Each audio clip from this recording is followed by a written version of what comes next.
Movie की शुरुआत एक छोटी बच्ची को दिखाते हुए हुआ जो बहुत ही आराम से बैठकर टीवी पर कार्टून्स देख रही थी। तभी अचानक टीवी के सिग्नल्स चले जाते हैं। उसी टाइम अपने आप स्क्रीन पर एक इमरजेंसी रिपोर्ट आना शुरू हो जाता है, जिसमें बताया जा रहा था कि पूरी दुनिया में एक बहुत ही भयानक वायरस फैल चुका है। ये कोई आम वायरस नहीं था, बल्कि एक ऐसी भयानक इन्फेक्शन फैली हुई थी जो इंसानों को कुछ ही मिनटों में खूंखार जानवर जैसा बना देती चली आ रही है। साइंटिस्ट्स यह ऐलान कर चुके थे कि यह खतरनाक सा वायरस रुकने का नाम नहीं ले रहा और कुछ ही टाइम के बाद ये पूरी दुनिया में फैलने वाला है। इसीलिए सभी अपनी अपनी हिफाजत करें। हमें दिखाया जाता है कि इन्हीं बच्चों की मॉम भी बहुत ही ज्यादा घबरा चुकी थी। वो अपने हस्बैंड से फोन पर बात करती हैं, जो कि एक पायलट हैं। वो बताने लग गए कि पूरी दुनिया की हालात अब पूरी तरह से कंट्रोल से बाहर हो चुके हैं। इन्फेक्टेड लोग, जिन्हें इस मूवी में फेरल्स का नाम दिया जा रहा है, वो जगह पर बहुत ही तेजी से फैल रहे हैं। ये फेरल ज़ॉम्बी की तरह ही क्रिएचर बन चुके हैं, मगर ज़ॉम्बी से कई ज्यादा तेज और ताकतवर हैं। इतना खतरनाक हो चुके हैं कि लोगों को नोच नोच कर खा रहे हैं। इन्हें सोचने समझने की एबिलिटीज भी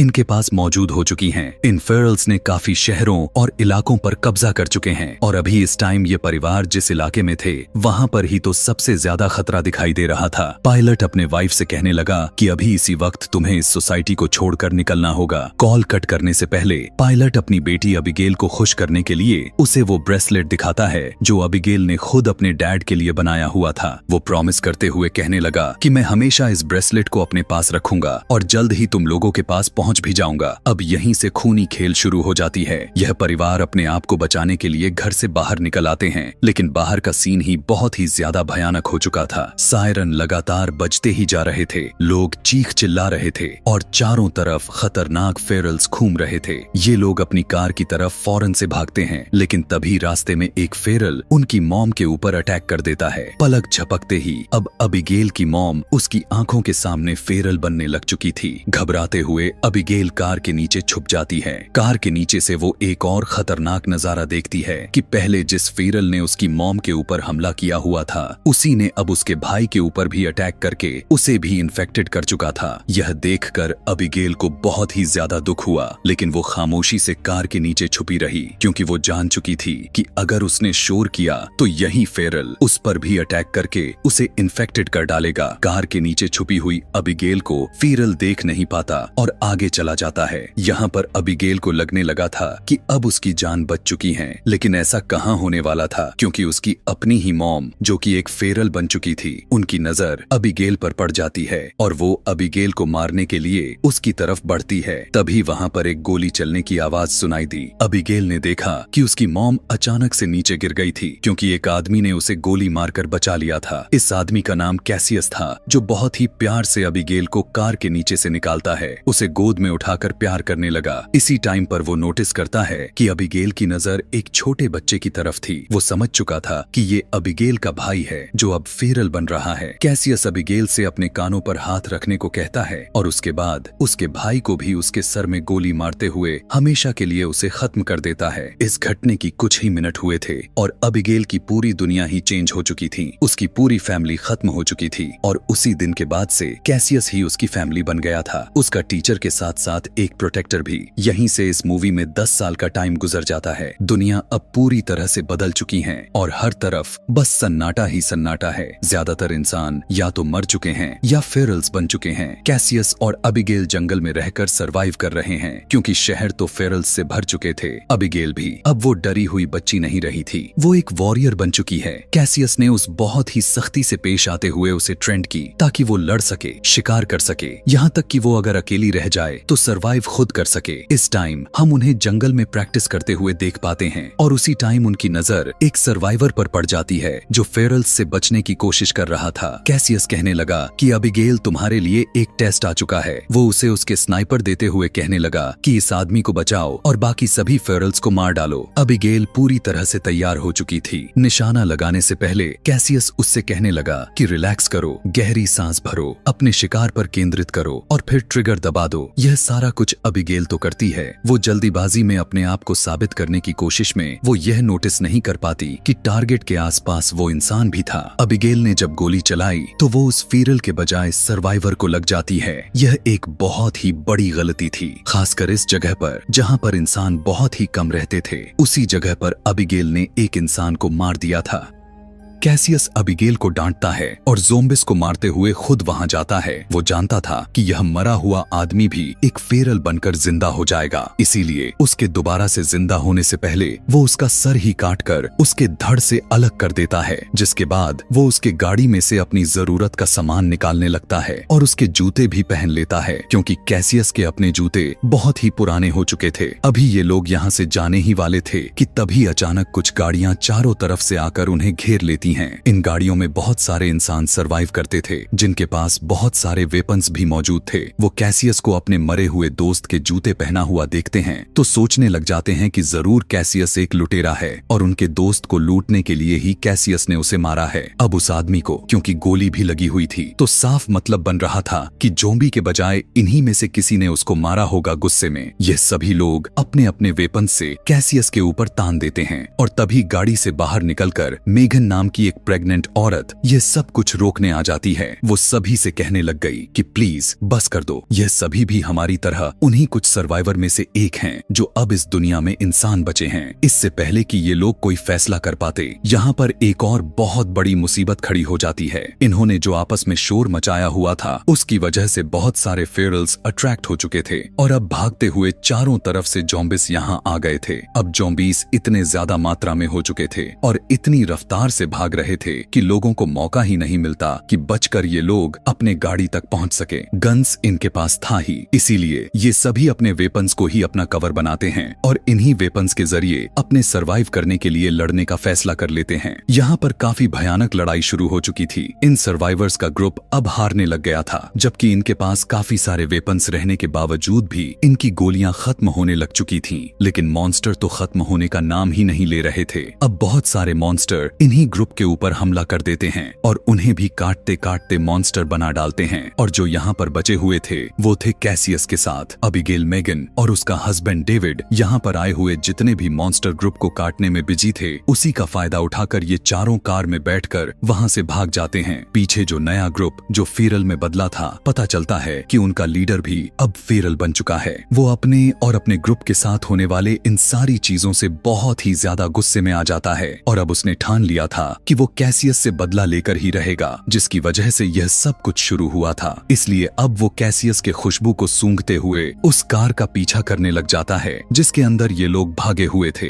लेकिन कैसियस तो अपने गाड़ी को काफी दूर तक लेकर आ चुका था। वो अब इन लोगों से पूछने लग गया कि आप लोग कहाँ जाना चाहते हैं। ये बताते हैं कि हम दोनों दी कॉलोनी जाना चाहते हैं, जिसे बोट टाउन का नाम भी दिया गया है। दरअसल यह पानी के ऊपर बनी हुई कॉलोनी है जिसे बड़ी बड़ी शिप्स को एक साथ जोड़कर बनाया गया है और वहाँ पर सभी बचे हुए इंसान किसी तरह सरवाइव कर रहे हैं। वहाँ पर डॉक्टर्स के साथ साथ हर तरह की फैसिलिटी भी मौजूद है। यह सारी चीजें सुनकर अबिगेल की आंखें खिलखिला जाती हैं, क्योंकि वो काफी पिछले 10 सालों से इंसानों के साथ रहने का एक ख्वाब देख रही थी। पहले तो कैसियस को इस चीज का अंदाजा नहीं हो रहा था कि अब इस दुनिया में कोई इंसानों की कम्युनिटीज भी एग्जिस्ट कर सकती है। वो कहता है कि मैं काफी सालों से इधर उधर भटक रहा हूँ, मैंने तो कभी ऐसी कोई कम्युनिटी या कोई सोसाइटी नहीं देखी। मेगन उसे बताते हुए कहने लग गई कि हमारा काफी बार उन कम्युनिटी के लोगों के साथ कांटेक्ट हुआ है। यह सुनकर कैसियस उनकी बात को एक्सेप्ट कर लेता है, लेकिन खुद वो वहां पर जाने के लिए तैयार नहीं था, क्योंकि उसे लगता है कि लोगों के बीच रहना मतलब ज्यादा खतरा। लेकिन अबिगेल कहने लगी कि हम वहां पर एक बार तो जरूर जाएंगे मेगन को छोड़ने के लिए, क्योंकि उसकी हालत खराब हो चुकी है। मेगन प्रेग्नेंट है, इसीलिए हम उसे अकेले जाने नहीं देने वाले। कैसियस के शकल को देखकर साफ लग रहा था कि वो इनके लिए भी तैयार नहीं है कि तभी रास्ते में ही अचानक से उसकी गाड़ी रुक जाती है और उन्हें पता चला कि इनकी गाड़ी अब चलने लायक बिल्कुल भी नहीं रही। डेविड जो एक मैकेनिक है उसे ठीक करने की कोशिश करता तो है, लेकिन टूल्स ना होने की वजह से वो नाकाम रहा। उन्हें अब पैदल ही मंजिल को अचीव करना था। चलते हुए वो सभी एक पुरानी जगह पर पहुंच जाते हैं जिस जगह को अबिगेल पहचान चुकी थी। इसी जगह के करीब एयरफील्ड थी जहां पर उसके डैड काम किया करते थे। वो सबसे कहती है कि हमें एयरपोर्ट की तरफ चलना चाहिए, शायद वहां पर हमें कोई प्लेन मिल जाए जिससे हमारा रास्ता और भी आसान हो जाए। कैसियस को यह आइडिया बहुत ही बेकार लगता है, क्योंकि 10 साल बाद कोई प्लेन उड़ने के काबिल तो रहा नहीं होगा। अबिगेल के जिद करने पर वो जाने के लिए तैयार हो चुका था और वहां जाकर इन्हें एक अजीब चीज यह देखने को मिला कि इस एयरफील्ड के अंदर एक भी प्लेन मौजूद नहीं था। किस्मत से इन्हें एक गैराज गैराज के अंदर कोई प्राइवेट प्लेन मिल जाता है, लेकिन 10 साल से पड़े रहने की वजह से वो थोड़ा खराब हो चुका था। डेविड कहने लगा कि मैं इसे रिपेयर कर सकता हूँ। वो जब प्लेन को रिपेयर कर रहा था तो अबिगेल और कैसियस पहरा लगा रहे थे। ये लोग बार बार दूरबीन से दूर दूर तक देख रहे थे और एकदम अचानक से इन्हें पता चला कि सामने से फेरल्स का एक बहुत ही बड़ा झुंड उनकी तरफ बढ़ रहा है। अभी तो वो काफी दूर थे, लेकिन जितना तेज वो भाग रहे थे 5 से 10 मिनट्स में उनके पास पहुंचने वाले थे। दोनों भागकर इनके पास आकर डेविड से जल्दी जल्दी से काम करने को कहते हैं। अबिगेल इतने में पायलट सीट पर बैठ जाती है और वो सारी चीजें याद करने लगती है जो उसके डैड उसे बचपन में सिखाया करते थे। लेकिन अब वो सारे के सारे फेरल्स फेंस तोड़कर अंदर घुस चुके थे। डेविड और मेगन भी प्लेन के अंदर बैठ चुके थे। थोड़ी कोशिश के बाद अबिगेल ने इंजन को स्टार्ट कर ली थी। प्लेन आगे की तरफ रनवे पर चलने लग जाती है, लेकिन उसके बावजूद भी ज़ॉम्बिस इतने ज्यादा तेज होते हैं कि चलते हुए प्लेन को पकड़ने की कोशिश करने लग जाते हैं, यहाँ तक कि उनके विंग्स को डैमेज करने की कोशिश करने लग जाते हैं। इस टाइम कैसियस आधा प्लेन के अंदर बैठा हुआ था तो आधा बाहर था, जिसे एक ज़ॉम्बी पकड़कर उसे बाहर निकालने की कोशिश कर रहा था, मगर वो उसके सर में गोली मारते हुए उसे प्लेन से नीचे गिरा देता है और फिर फाइनली अबिगेल इस प्लेन को हवा में उड़ा ले जाती है। प्लेन को उड़ता हुआ देखकर सभी लोग काफी ज्यादा खुश हुए थे। सभी लोगों ने सुकून की सांस ली थी, क्योंकि इतना बड़ा सफर ये लोग कुछ ही घंटों में तय करने वाले थे। लेकिन उनकी यह खुशी ज्यादा देर तक नहीं टिकती, क्योंकि अब इस प्लेन से धुआं निकलने लग चुकी थी, क्योंकि इंजन बहुत ज्यादा पुराना हो चुका था और उसकी सर्विस नहीं की गई थी। कुछ ही देर में प्लेन का इंजन पूरी तरह से फेल हो जाता है और प्लेन आउट ऑफ कंट्रोल हो जाता है। अपनी जान बचाने के लिए कैसियस अबिगेल के साथ देता है और प्लेन का लिवर पकड़ते हुए उसे एक पेड़ के झाड़ियों में क्रैश करवाता है, ताकि उन्हें कम से कम चोटें आए। उनका यह आइडिया काम भी कर गया था। इन्हें छोटी मोटी चोटें लगी तो थीं, लेकिन इनमें से कोई भी नहीं मरा था। खैर, जितना भी रास्ता इन्होंने इस प्लेन से तय करना था वो तो कर लिए थे। आगे का कुछ ही रास्ता इन्हें अब पैदल ही तय करना था, जो लगभग 2 दिन का और बचा हुआ था। ये सभी अब यहाँ के टूटी फूटी बिल्डिंग्स के अंदर रात गुजारने का फैसला करते हैं, क्योंकि दूर दूर तक यहाँ पर एक भी फेरल्स नहीं दिख रहे थे। लेकिन फिर भी कैसियस ने यहाँ के चारों तरफ ट्रैप्स लगा दिए थे। अब जब वो अंदर आता है तो मेगन उसका शुक्रिया करते हुए कहने लगी कि अगर तुम ना होते तो अब तक हम मर जाते। यह सुनकर कैसियस थोड़ा पिघलने लग चुका था, जो हमेशा से बहुत ही ज्यादा सख्त रहता था। मेगन को देखकर उसे अपना पास्ट याद आ जाता है और वो मेगन को बताता है कि मैंने सबसे पहले अपनी वाइफ को मारा था जब वो फेरल में कन्वर्ट हो रही थी। उसे खुद की जान बचाने के लिए उसके पास कोई दूसरा रास्ता भी नहीं बचा हुआ था। उसी दिन से उसने कसम खा ली थी कि अब वो किसी के लिए नहीं लड़ेगा, बल्कि अब वो सिर्फ अपने सर्वाइवर के लिए काम करेगा। लेकिन फिर उसे अबिगेल मिल गई और उसने अपना फैसला बदल लिया। वहीं से उसने अबिगेल को अपना साथी बना लिया और उसे अपनी बेटी की तरह पालने लग गया। वो बताता है कि अबिगेल के अलावा किसी को भी बचाना अब मेरा मिशन नहीं रहा, लेकिन मैं तुम्हारी और डेविड की जिम्मेदारी लेता हूँ और वादा करता हूँ कि मैं तुम्हें तुम्हारी मंजिल तक पहुँचा दूंगा। खैर, ये लोग अगले दिन से अपना सफर शुरू कर देते हैं और इन्हें रास्ते में चलते हुए एक बहुत ही अजीब चीज दिखाई देती है। एक बहुत ही अच्छा फार्म हाउस, जिस पर एक भी खरोंच तक नहीं थी। उस घर में बिजली भी थी। यह देखकर सभी काफी ज्यादा हैरानी में उस फार्म हाउस की तरफ बढ़ने की कोशिश करते हैं, लेकिन तभी एक स्पीकर से आवाज आती है कि अपने अपने हथियार नीचे डाल दो। ये सभी अब उस आदमी की बात मान जाते हैं और अपनी हथियार यहीं छोड़कर अंदर चले जाते हैं। पता चला कि इस जगह का मालिक एक साइंटिस्ट था। वो इन सारे सर्वाइवर्स से मिलकर काफी ज्यादा खुश था और उनके लिए अच्छा सा खाना भी बनाता है। ये सब खाना खाते हुए रो पड़ते हैं, क्योंकि 10 सालों बाद वो इतना अच्छा खाना खा रहे थे।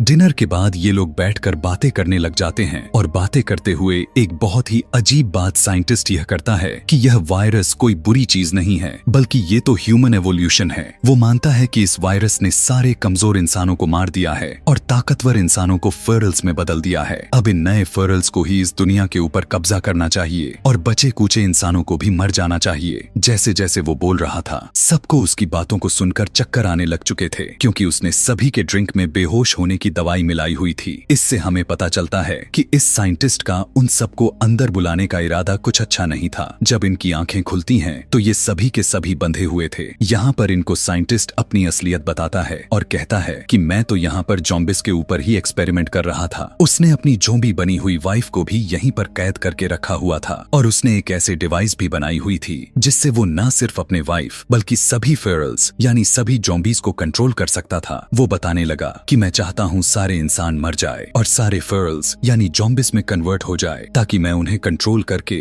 इस पूरे दुनिया पर राज कर सकूं। वो अब अपनी ज़ॉम्बी बनी हुई वाइफ को आजाद करते हुए अपने डिवाइस की मदद से कंट्रोल करते हुए इन लोगों के तरफ मारने को भेजता है। सभी घबरा जाते हैं। जैसे ही वो कैसियस के पास आती है, कैसियस पहले तो उसे टांग मारकर अपने से दूर कर देता है कि तभी इतने में डेविड अपनी ताकत का इस्तेमाल करते हुए अपनी रस्सियां तोड़ देता है। यहाँ पर हमें एक ट्विस्ट के बारे में यह पता चलता है कि डेविड थोड़ा थोड़ा इन्फेक्टेड होता जा रहा था। उसने एक बार तो अपने आप को मारने का भी सोचा, लेकिन फिर उसने फैसला किया कि वो पहले अपनी वाइफ को किसी तरह सेफ जगह पर उसी टाउन में पहुंचाएगा और फिर अपनी जान देगा। उसने यह भी फैसला कर लिया था कि अगर सफर के दौरान ही वो इन्फेक्टेड हो गया तो वो अपने आप को फौरन से मार देगा। अभी उसके बारे में किसी को कुछ नहीं पता था कि डेविड इन्फेक्टेड है, लेकिन इस ज़ॉम्बी वायरस ने अभी तक जो उसे ताकत दी हुई थी, उसी ताकत से वो अब इस नई ज़ॉम्बी से लड़ने लग जाता है। ये लोग आखिरकार उस ज़ॉम्बी को मार देते हैं। ऐसा होता हुआ देखकर डरते हुए साइंटिस्ट यहाँ से भाग जाता है। मौके का फायदा उठाकर ये सभी अपना वेपन्स और सामान इकट्ठा करने के बाद साइंटिस्ट का ही ट्रक लेकर यहाँ से निकल जाते हैं। इनके यहाँ से भागने के बावजूद भी साइंटिस्ट ने हार नहीं मानी थी। वो तो उन्हें हर हाल में मारना चाहता था। इसीलिए अब वो अपने डिवाइस का इस्तेमाल करते हुए बहुत से ज़ॉम्बीज को उनकी गाड़ी के पीछे लगा देता है। इधर इन लोगों को भी आगे का रास्ता बंद पड़ा मिला और इनके पास कोई दूसरा रास्ता भी नहीं बचा था। अब सारे के सारे आधी रात घने जंगल पैदल ही भागना शुरू कर देते हैं। पीछे से ज़ॉम्बिस भी बहुत ही ज्यादा आ गए थे। डेविड को भी अब समझ आ चुकी थी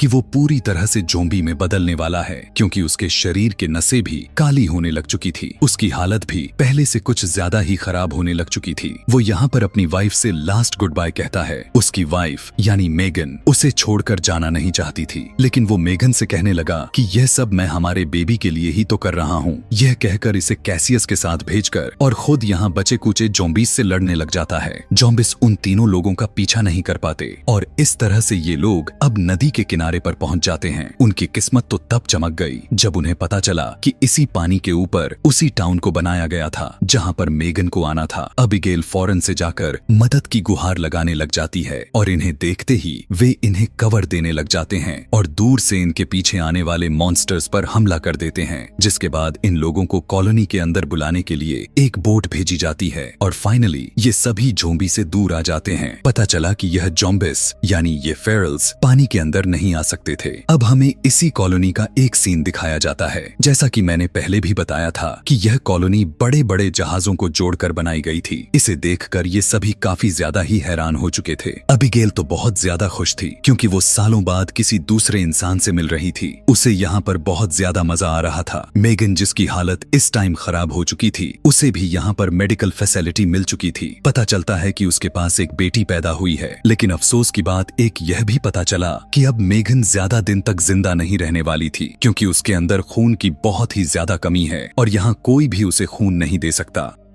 इसी रात नए लोगों के आने के खुशी में यहाँ पर एक पार्टी रखी जाती है और अबिगेल जो इन सारे लोगों से 10 साल से दूर रही थी, उसे बहुत ही ज्यादा मजा आता है। लेकिन कैसियस अब उसे अलर्ट कर देता है कि हमें यहाँ से जाना चाहिए, मगर अबिगेल यहाँ से जाना नहीं चाहती थी। इसीलिए इन दोनों के बीच थोड़ा बहस हो जाती है। कुछ टाइम के बाद जब घूमते घूमते अबिगेल एक सीक्रेट रूम में पहुंची जहाँ पर बहुत सारे एक्सप्लोसिव्स लगाए हुए थे और यहीं पर एक बड़ा सा रिमोट भी लटका हुआ था। इससे पहले कि वो हाथ लगा देती, एक लड़का आकर उसे रोक लेता है और बताता है कि यह हमारा प्लान बी है। अगर कभी इस कॉलोनी पर भी फेरल्स का हमला हो गया तो नीचे के टर्नल वाले रास्ते से हम सभी लोग यहाँ से भाग जाएंगे और इस कॉलोनी को बॉम्ब्स के जरिए उड़ा देंगे ताकि वो सारे ज़ॉम्बीज जो यहाँ पर आ चुके होंगे वो मारे जाए। वो लड़का यह सारा इंफॉर्मेशन अबिगेल को देता जा रहा था, लेकिन उसे कहाँ पता था कि यह सारा जो बता रहा है वो हकीकत में होने वाला है, क्योंकि वो पागल साइंटिस्ट अब अपने डिवाइस का इस्तेमाल में लेते हुए बहुत सारे ज़ॉम्बीज को यहाँ पर लेकर आया था। उसने अपने साथ अल्फा फेरल को मिला लिया था। यह वही फेरल था जो सबसे पहले मिलने वाले सर्वाइवर ग्रुप का लीडर था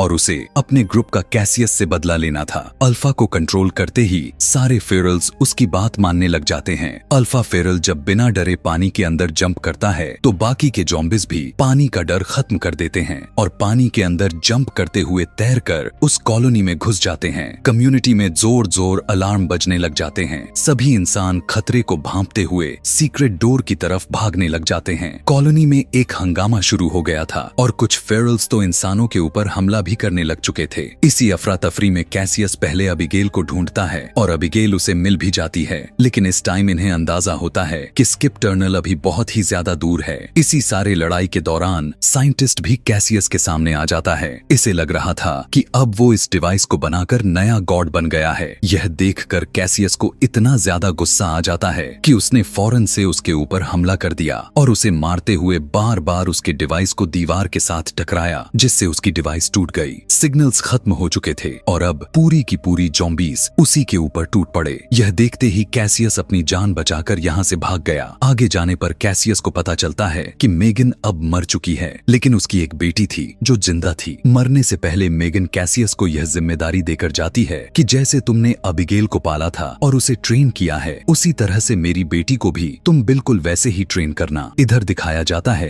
कि सभी सर्वाइवर्स उस टनल से निकलकर एक सेफ जगह पर पहुंच चुके थे। वो रिमोट कंट्रोल इस टाइम उसी लड़के के हाथ में था जो अबिगेल का दोस्त बन गया था। वो देखता है कि अबिगेल और उसके अंकल अभी तक उस टनल से बाहर नहीं निकले हुए थे, इसीलिए वो इंतजार करता है। उस कॉलोनी को तब तक तबाह नहीं करता जब तक अबिगेल ना आ जाए। यहाँ अबिगेल जो सारे ज़ॉम्बीज से लड़ रही थी, उसके सामने जब अल्फा ज़ॉम्बी आता है तो वो उससे अपने आप को बचा नहीं पाती, क्योंकि उसने अल्फा ज़ॉम्बी के हाथ में एक ब्रेसलेट देख लिया था। यह वही ब्रेसलेट था जो उसने बचपन में बनाकर अपने डैड को दिया हुआ था, यानी यह अल्फा ज़ॉम्बी उसके डैड ही थे। उसे बिल्कुल भी समझ में नहीं आ रहा था कि अब वो क्या करे। यह अल्फा ज़ॉम्बी उसे खाने ही वाला था, लेकिन ठीक वक्त पर यहाँ कैसियस आ गया। उसको देखकर उसे होश आ गया। वो कैसियस को बचाना चाहती थी, मगर कुछ मिनट के लिए अपने ही डैड को मारना उसके लिए आसान नहीं था। लेकिन फिर उसे एहसास हो गया कि इस टाइम ज़ॉम्बी उसका डैड नहीं है, बल्कि कैसियस उसका डैड है। उसने उस ज़ॉम्बी के सर में गोली मारी और कैसियस को बचा लिया।